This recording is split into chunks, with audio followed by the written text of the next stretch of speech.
If you grew up watching WWE in the 2000s, you had to pick a side. You were either Team Raw or Team SmackDown. Raw had the big names like Randy, Cena, Triple H, the Intercontinental title, and the main event storylines, while SmackDown was the underdog brand led by stars like The Undertaker, Batista, Edge, Rey Mysterio, the US and Cruiserweight titles, and had better in-ring action. Each show had their unique colors and identity, pay-per-views. We got Raw versus SmackDown matches at Survivor Series and bragging rights, and each show felt like its own different universe.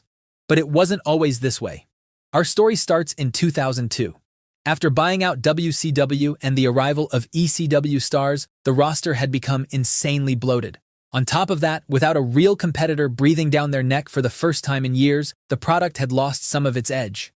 Vince McMahon's answer was to manufacture competition from within. In early 2002, the brand extension was announced. Raw and SmackDown would each get their own exclusive rosters. The storyline hook was that Vince and Ric Flair, who had been feuding over control of the company, would each run one show. Vince got SmackDown, Flair got Raw. On March 25th at Penn State University, the first WWE Draft went live. SmackDown landed The Rock, Kurt Angle, Chris Benoit, and Hulk Hogan, while Raw picked up The Undertaker, the NWO, Kane, and Rob Van Dam. Edge, Booker T, Big Show, Brock Lesnar, and Lita were among the picks that followed in the televised portion. Steve Austin was exempt from the entire draft after walking out of WWE following WrestleMania. Triple H, as the undisputed champion, was meant to float between both shows until the title picture settled. However, that arrangement didn't last long. After Brock Lesnar won the belt from The Rock at SummerSlam 2002 and refused to appear on Raw, the title effectively became SmackDown exclusive. Eric Bischoff, now the Raw general manager, responded by introducing a brand new World Heavyweight Championship and handing it to Triple H. From that point on, the brands were truly running in separate lanes.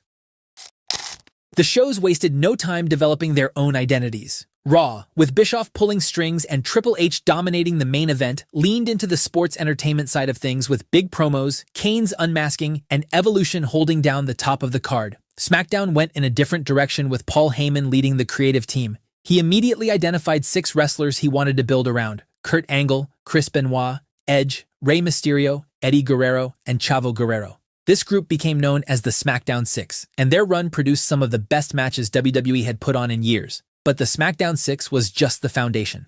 Brock Lesnar became the show's centerpiece, trading the WWE title back and forth with Angle in a trilogy that included a 60-minute Iron Man match on free TV. John Cena was developing his rapper character in the mid-card. Randy Orton and Batista were quietly being trained to become main event stars under Evolution's umbrella on Raw.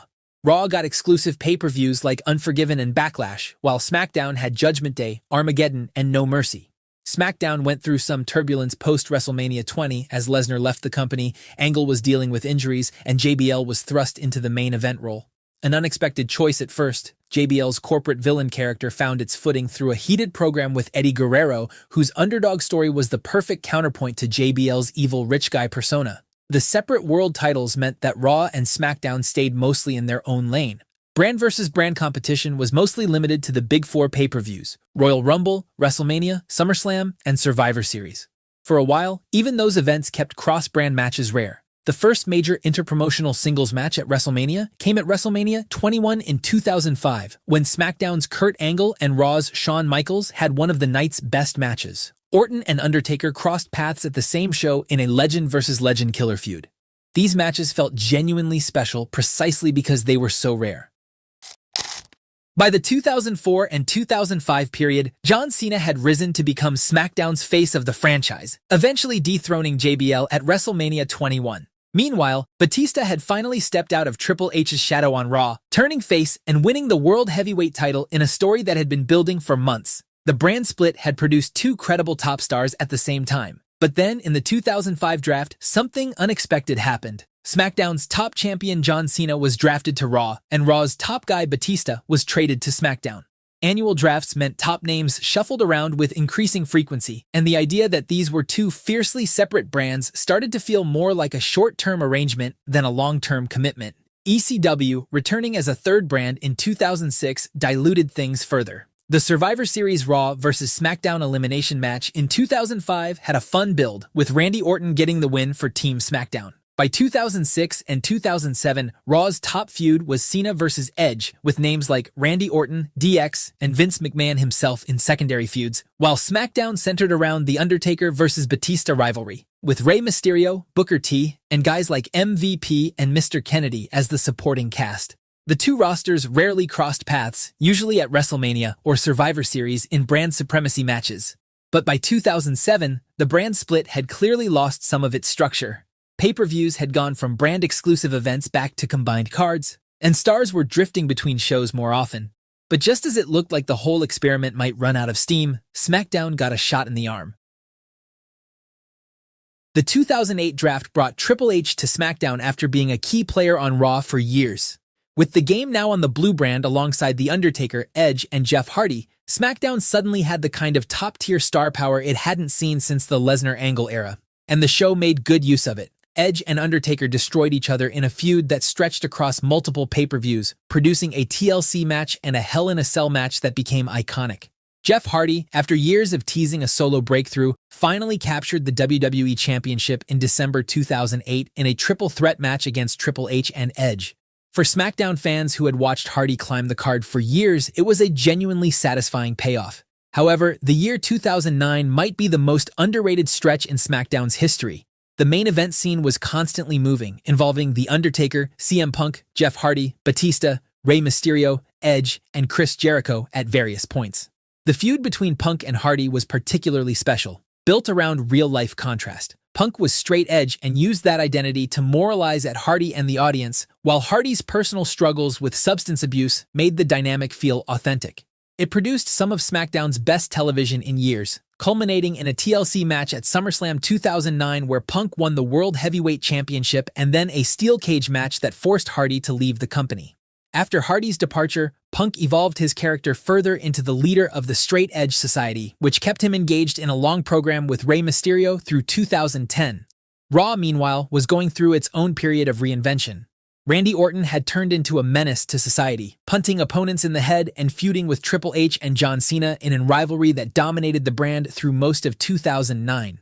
The guest host format introduced that year was largely criticized, but the wrestling itself remained strong with DX reforming and Orton's legacy stable providing constant drama.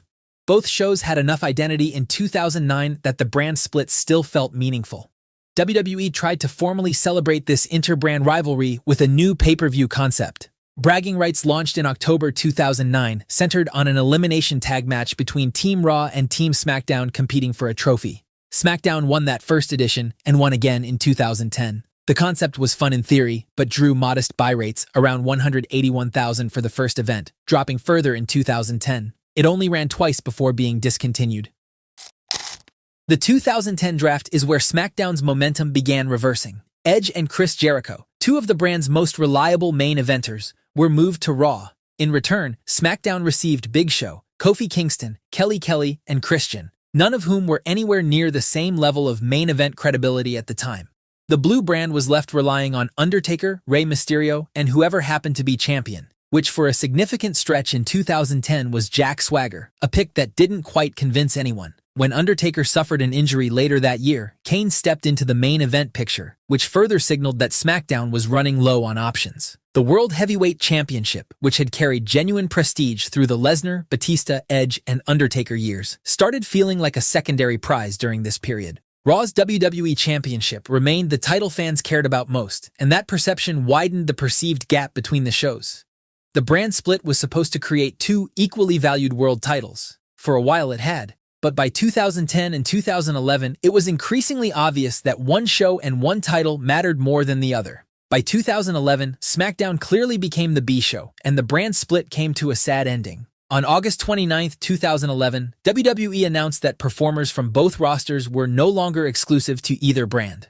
Raw was rebranded as Raw Super Show, with SmackDown wrestlers free to appear on Mondays. On paper, this was a small adjustment, but in practice, it finished off whatever remained of the split structure. Within months, meaningful SmackDown-exclusive storylines had basically stopped. The show became a secondary platform that recapped and extended Raw's storylines rather than building its own.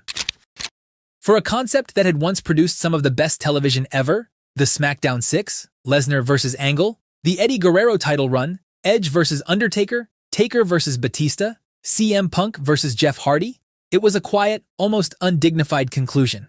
The rosters were fully merged, and in December 2013, Randy Orton unified both world titles by defeating John Cena at TLC. That was the last piece of the first brand split's legacy being officially closed out. The experiment had lasted 9 years. At its peak, it genuinely changed how WWE operated, gave careers to performers who might have otherwise been lost in the shuffle, and produced some of the company's most memorable moments. At its low point, it proved that without strict boundaries and equal investment in both shows, the concept completely fails. WWE would remember that lesson and try to apply it again when they brought the brand split back in 2016. By 2016, SmackDown had become a forgotten show. It aired on a tape delay, most fans treated it as background noise, and nothing of real substance ever happened on it. The decision to bring back the brand split that year was partly driven by 2 reasons. Reason 1 was that the roster had once again grown bloated as NXT call-ups like Devitt, Asuka, and new stars like AJ Styles and the Good Brothers needed a place to call home. The second reason was that WWE had moved SmackDown to a live Tuesday night format on USA Network and needed a reason for people to care. The kayfabe setup saw Shane McMahon returning to WWE and claiming he could run a better show than his sister Stephanie, with Vince eventually splitting the brands along McMahon family lines. Shane and general manager Daniel Bryan ran SmackDown. Stephanie and GM Mick Foley took over Raw. In July 2016, the new draft took place. Seth Rollins went first overall to Raw, followed by SmackDown taking Dean Ambrose, who was then WWE Champion. Stars like Roman Reigns, Brock Lesnar, Finn, and The New Day all went to Raw, while SmackDown landed John Cena, Randy Orton, Styles, Bray Wyatt, and Becky Lynch, among others. Each show got its own set of titles. Raw created the new Universal Championship and got the US title, while SmackDown kept the WWE Championship that Ambrose had brought with him and the Intercontinental title. Right out of the gate, SmackDown looked like the more exciting show. Styles, high on momentum since arriving in January 2016, immediately became the blue brand's centerpiece and captured the WWE Championship at Backlash. The women's division, centered around Becky Lynch, Carmella, and Alexa Bliss, was fun. The tag team scene had American Alpha and the Usos producing some solid matches. On Raw, the Demon King became the first Universal Champion, but was injured the same night, vacating the title within 24 hours of winning it. Kevin Owens picked up the belt from there and began a long reign supported by his friendship with Chris Jericho. Survivor Series in 2016 was the first time the brands went head-to-head in the new era, featuring traditional elimination matches with Team Raw against Team SmackDown. SmackDown won the men's match, and it was the right way to establish that the blue brand was a serious competitor and not just Raw's supporting act. From 2017 onward, Survivor Series became fully centered on brand supremacy every November, with champion versus champion matches, elimination tag bouts, and bragging rights on the line. Styles versus Brock Lesnar at Survivor Series 2017 was one of the best matches of that year. Brand-exclusive pay-per-views returned alongside the split, giving each show its own monthly event. Raw got shows like Clash of Champions and Hell in a Cell, while SmackDown had Backlash, Fastlane, and TLC. That lasted through 2017 before being quietly dropped after WrestleMania 34 in 2018, with all pay-per-views reverting to dual-brand format. The Superstar shakeup replaced the traditional draft from 2017 to 2019, functioning as a behind-the-scenes trade system rather than a televised event. When SmackDown moved to Fox in October 2019, WWE held a second draft that year, bringing back the proper format. These constant roster shuffles, some wrestlers changing brands 2 or 3 times in a single year, made it increasingly difficult to feel any loyalty to either show. The 2019 Survivor Series saw NXT joining and dominating the brand warfare, stroking Triple H's ego, but making both Raw and SmackDown look weaker by comparison. The pandemic in 2020 accelerated the breakdown considerably. With both shows recording from the same location at the Performance Center and later the Thunderdome, top stars began appearing on both shows regularly with minimal explanation. A wildcard rule introduced in 2019 had already given superstars permission to show up on the opposing brand. But the most significant blow to the brand split came at WrestleMania 38 in April 2022.